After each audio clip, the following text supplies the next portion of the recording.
Hello everybody, Shrouded Hand here. In 1948, the psychologist B.F. Skinner published a novel called Walden Two. It tells the story of a utopian commune called Walden Two that uses behavioural engineering to ensure that its members always act in a way that benefits the community. In this utopia, children are psychologically conditioned through positive reinforcement from a very young age. This conditioning eliminates negative emotions like jealousy and frustration. They grow up with no desire for personal fame, power or wealth, and they work only towards the betterment of the group. The result is a happy and well-adjusted community of people who do a 4-hour workday, then spend the rest of the day doing whatever intellectual pursuits or leisure activities take their fancy. The problem is nobody at the commune has any free will. Their actions are all psychologically predetermined, but the book argues that free will might not exist at all. We might feel that we're free to act however we choose, but our environment and upbringing means that we're already psychologically predetermined to take one course of action in any given situation. We only have the illusion of choice. If this is the case, then why not condition people to always make the best decisions for society at large? It's an interesting idea on paper, but what would happen if you tried to create your own Walden Two in real life? Would it be the utopia that Skinner imagined?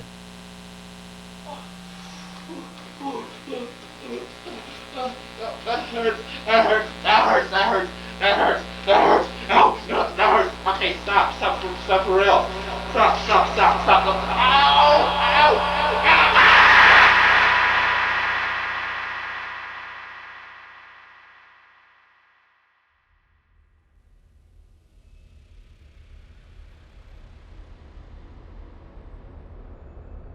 In 1950, a man named Matthew Israel, a freshman at Harvard College, took a class in human behaviour to get his science credit. This human behaviour course was taught by none other than B.F. Skinner, the author of Walden Two. This is Dr. B.F. Skinner, professor of psychology at Harvard. His area of particular interest is behavior. Dr. Skinner, what are you doing with this pigeon? I'm getting ready to demonstrate a fundamental principle of behavior. The apparatus is quite simple, but the principle is far-reaching, not only in explaining the behavior of pigeons, but in analyzing human behavior. In the presence of a green light, attacking this bird pays off. In the presence of a white light, attacking the bird does not. There is a possibility that we can construct some kind of world with a white light in which no one is reinforced for being aggressive, and it's just a possibility that in that case we wouldn't have the problem of aggression to deal with. The book wasn't part of the reading list for the course, but Matthew Israel decided to give it a read anyway. He became captivated by Skinner's utopian vision. Matthew Israel was young, impressionable and idealistic. He didn't really know what he wanted to do with his life, except that he felt strongly that he wanted to make a difference in the world. Walden Two showed him the path forward. He decided there and then that he wanted someday to make Skinner's utopia a reality. Matthew Israel went on to major in psychology. After graduating, he began to put his plans for a Walden 3 into action, and he started to network with like-minded people. In 1967, he started his first commune. This was a small house with 6 or 7 people living in it. One of the occupants was a 3-year-old girl with some severe behavioural problems. Matthew Israel tried to change her behaviour by using positive reinforcement and mild punishments like timeouts, but none of these seemed to work. Then one day, out of frustration, he slapped the child across the face and he noticed an immediate change in her behaviour. She became calm and obedient. And here we see an immediate deviation from Skinner's vision in Walden Two. At the end of the novel, Walden Two's creator points out that punishment can't be used as a long-term solution for behavioural control. He uses the example of sheep behind an electrified fence and says, punishment, negative reinforcement, the threat of pain. It's a primitive principle of control. So long as we keep the fence electrified, we'll have no trouble, provided the needs of the sheep are satisfied. But if we relent, trouble is bound to arise sooner or later. In Walden Two, they don't use any physical punishment and only achieve their aims through positive reinforcement. In the real world, however, Matthew Israel found negative reinforcement to be extremely effective in modifying people's behaviour. It turns out the stick is a more effective motivator than the carrot. He continued to use the face slap technique on the child, teaching her to follow his commands and control her outbursts, and according to him, he had amazing results. Matthew Israel's utopian commune lasted less than a year. He tried to start another one, but that didn't work out either, so instead in 1971 he opened the Behaviour Research Institute in Providence, Rhode Island. This was a special school for children with developmental disorders. They took in a lot of severely disabled students, non-verbal autistic kids and people with schizophrenia. It was small at first and just a handful of students, but very quickly they expanded operations, opening branches in Massachusetts and California. The school was organised very much like Walden Two. The employees lived communally with the objective of creating a self-sustaining economy. As the institute grew, Matthew Israel found that the running of the school was more satisfying than building a commune. A lot of his utopian ideas were abandoned, but still many aspects of Walden Two's vision remained, most notably the modification of people's behaviour through various control programs. Unlike Walden Two, however, the use of pain and negative reinforcement was very much a part of their behaviour modification program. Psychologists call them aversives, unpleasant stimuli designed to induce changes in behaviour. Much like that 3-year-old girl getting slapped in the face, students at the Behaviour Research Institute were subjected to various aversives. At first, the punishments were fairly simple, a slap or a pinch, forcing students to inhale smelling salts or spraying them with cold water. As time went on, the institute refined their methods and came up with increasingly harsh ways to punish the children in their care. Food at the institute was carefully controlled. Students on the food program would need to avoid certain behaviours in order to earn their food for the day. On some programs, students that misbehaved would have their food mashed up and sprinkled with liver powder to make it taste disgusting. On the most restrictive program, misbehaving students would simply go hungry. The use of restraint and sensory deprivation was also common. As a punishment, students might be tied spread-eagle to a board or made to wear a helmet that cuts off their vision and blasts white noise in their ears. They later refined the white noise helmet to also spray the student's face with a mist of cold water. Parents that bring their children to the Behaviour Research Institute do have to sign a form allowing the use of these aversives before these punishments can be administered, but many parents have since come forward to say they didn't understand the full extent of what they were signing their children up for.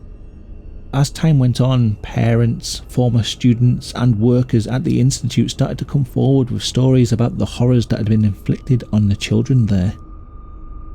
For example, in 1978, one former worker said that she'd seen Matthew Israel pinching a 12-year-old disabled boy's feet, so much so that the bottom of his feet were covered in oozing sores and blisters. The boy's father heard about this mistreatment and he took his son out of the institute and went to see a doctor. The doctor found the boy covered in bruises all over his body and his feet were a mass of bloody holes as if the skin had been pulled off in multiple places. The following year, the New York Office of Developmental Disabilities sent a team of people to the Behaviour Research Institute for a surprise 3-day investigation. The report they filed concluded that it was one of the singular most depressing experiences that the team members had had in numerous visits to human service programs. They said that the students at the institute had their lives so regimented that they appeared robotic and inhuman. Each student was given a long list of punishments, each one to be inflicted by a staff member for the most minor of behaviours. Things like rocking in your seat, raising your hands to your head, and making noises. For these infractions, they might be pinched, slapped, given a cold shower, sprayed with water in the face, or put in the white noise helmet for 15 minutes. It was also found that staff members were encouraging the students to carry out these problem behaviours just so they could administer the punishments.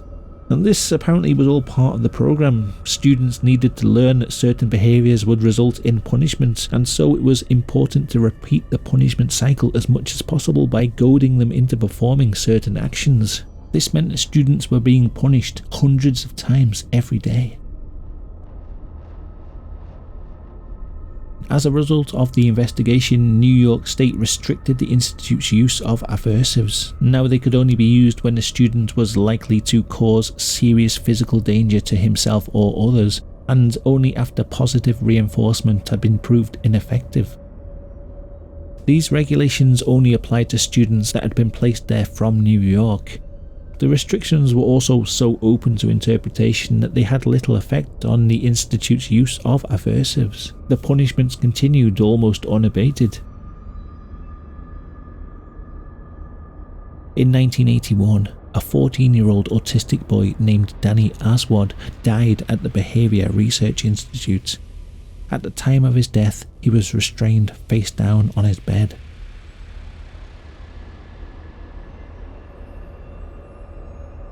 It was later determined that he died of natural causes due to a cerebral malformation, but the institute was placed on a 2-year probation, and the California Department of Social Services started another investigation into the facility.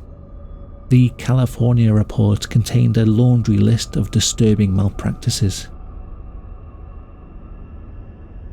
On one occasion during the period September 3rd to December 15th, 1980, Matthew Israel instructed a staff member to grow his fingernails longer so he could give an effective pinch. Such pinches were administered with the fingernails and caused excessive and unnecessary cuts and bruises. On or about March 1st, 1981, Richard L. was restrained in a large black chair by himself in the kitchen. Richard's hands were tied to the chair, his feet were tied to the bottom of the chair, and a huge box covered his head and torso. He was kept in this position for at least 1 hour. In or about February 1980, it was confirmed that Willie R. is a deaf child, and his parents so notified the respondent. Respondent failed to modify Willie's program and continued to inflict water squirts and corporal punishment upon Willie in contexts where it was unlikely, if not impossible, that Willie could understand the behaviour he was required to exhibit to avoid a punishment. For example, Willie received water squirts for not responding to verbal commands to keep his eyes closed while in bed. On or about February 1981, Eric K. was deprived of meals up to 3 times a week.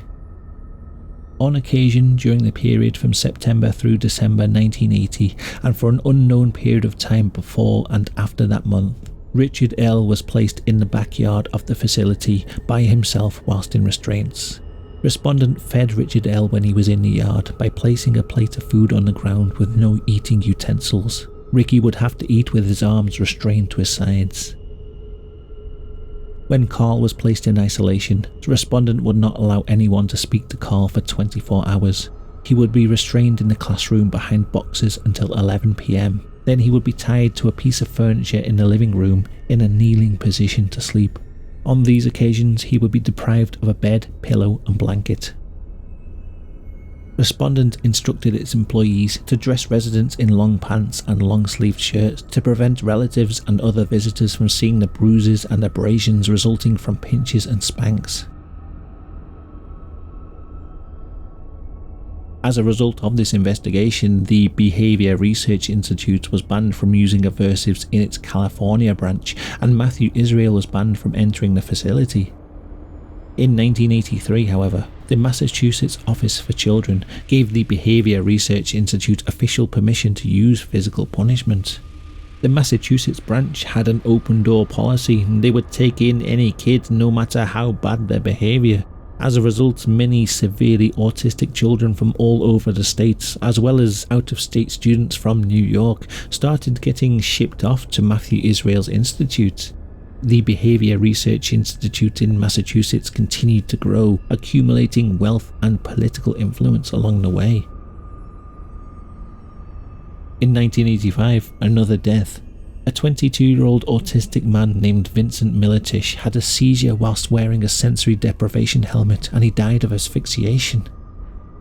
Although the school and staff members were found negligent, Vincent's mother didn't press charges.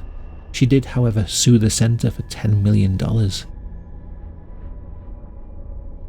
After Vincent's death, the Massachusetts State Center for Children attempted to shut down the Behavior Research Institute, but Judge Ernest Rotenberg of the family court intervened and kept the institute open. A number of parents had petitioned Judge Rotenberg to keep the facility open. He visited the center himself and he was given a tour. He claims he was moved by how well the students were treated and how effective those treatments were.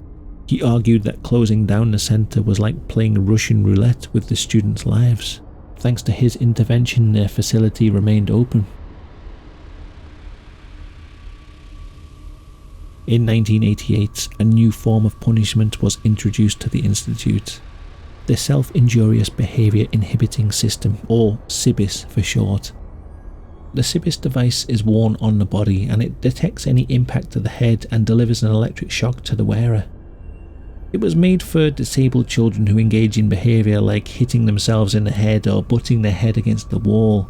The electric shocks are designed to be uncomfortable but not overly painful. Each time the child bangs their head, they get a small shock and hopefully learn to stop that behaviour. This device was used at the institute with some success, but Matthew Israel noticed that the shocks became less effective over time. The students eventually got used to the device and continued to exhibit problem behaviour. This was exemplified in the case of Brandon Sanchez. He was an autistic student who was made to sit in a chair wired up to the SIBIS and keep his hand on a switch. If he let go of the switch, the device would shock him every second. This device was ineffective. Brandon kept taking his hand off the switch. In a single day, he received about 5,000 shocks without any improvement to his behaviour. Matthew Israel decided he needed something stronger. Initially, he contacted the manufacturers of the SIBIS and he asked them if they could build a device that delivered a stronger shock, but they refused, and so he designed his own. The Graduated Electronic Decelerator, or GED. The SIBIS delivered a shock of 3.5 milliamperes, which is about the same strength as a commercial stun gun, and the shocks lasted 0.2 seconds. Matthew Israel's GED device delivered a shock of 15.5 milliamperes. This was more than 4 times stronger than the SIBIS, and each shock lasted a full 2 seconds. I'm glad it's over. It has no detrimental effects whatsoever. It hurts, though. It's intended to hurt, and if it didn't hurt, it wouldn't be effective. Students were forced to wear the GED 24 hours a day. At any moment, a staff member could press a button on a remote control and deliver an excruciating shock to the student's arms, legs or belly. Bear in mind once again that these punishments were dished out for the most minor of behaviours. Not content with his new torture device, in 1992 Matthew Israel developed the GED-4. This was for students that had been shocked so many times by the GED that they'd gotten used to the pain. The GED-4 delivered a 90 milliampere shock. It was strong enough to burn and blister the skin, and it was way beyond the pain threshold that most adult humans can endure. In 1994, the school moved all of its operations to Massachusetts, the state where they had the most freedom to punish the children in their care. They also changed the institute's name to the Judge Rotenberg Educational Center. This was in honour of Judge Ernest Rotenberg, who'd played a key role in keeping the school open after the death of Vincent Militish. Over the following 10 years or so, there were multiple attempts to get the institute shut down or to stop their use of electric shocks, but nothing ever seemed to stick. Former residents kept coming forward with horror stories and long-lasting mental health problems. One student was left with PTSD-like symptoms. They would get flashbacks every time they heard the sound of Velcro because it reminded them of the straps that they used to fix the GED in place.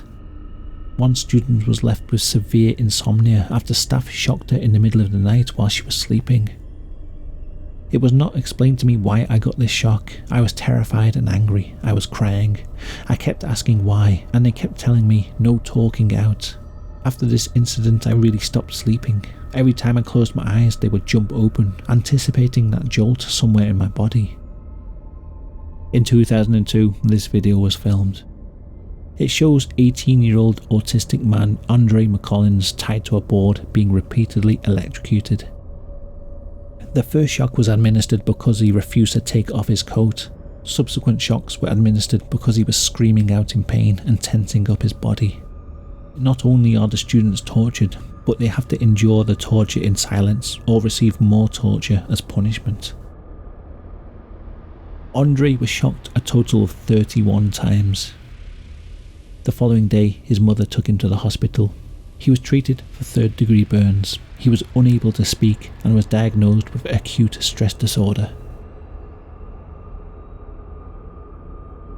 In 2007, a former student made a prank call to the Judge Rotenberg Educational Center pretending to be a supervisor.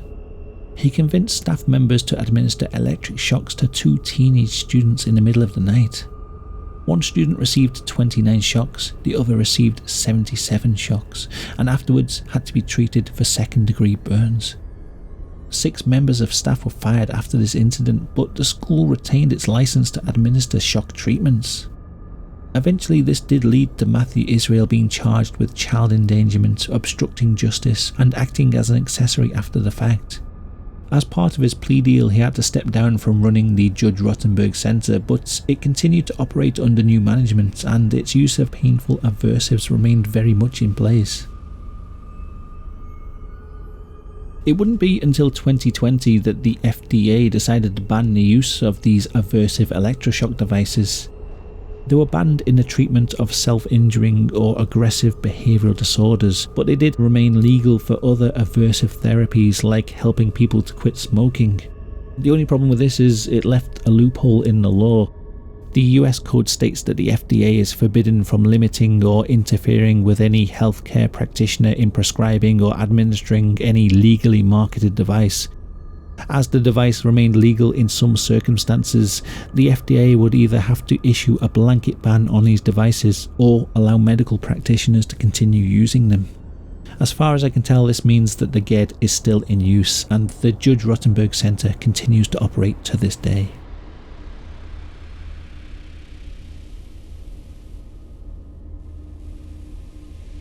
Parents, ex-residents and various human rights groups still campaign to get the centre shut down. And just to give some balance, there are parents and ex-residents that advocate for the centre remaining open. Despite the brutality of some of its methods, there are those that claim that the Judge Rotenberg Educational Center really did help them. On this video I am focusing on the very worst controversies, and I'm not giving a full picture of life at the centre. It's not all punishment. Students are also given rewards and positive reinforcements, and it does seem to work for some people. It's really a question of whether the ends justify the means. Some of these methods would seem out of place in Guantanamo Bay, and yet they're being used on disabled children. And that's the problem with utopian thinking. A person who believes that they're creating the perfect world can justify committing all sorts of atrocities in pursuit of that utopia. The real torture is what these children are subjected to if they don't have this program. They're drugged up to their gills with drugs that cause them to be so sedated that they essentially sleep all day, or they end up in state institutions or warehoused or in jails. So, thanks for watching the video, and let me know what you think in the comments. Apologies for this video taking a while to get out. Sometimes the research takes a bit longer, so I'd rather spend the time on it than rush out a half-arsed video. Hopefully that shows in the final product. Thanks to everyone who is supporting the channel. I do appreciate the help, and thanks for being patient. Here's some more videos you might enjoy. You can check them out now or look out for me in your recommendeds in the future. Until next time, goodbye.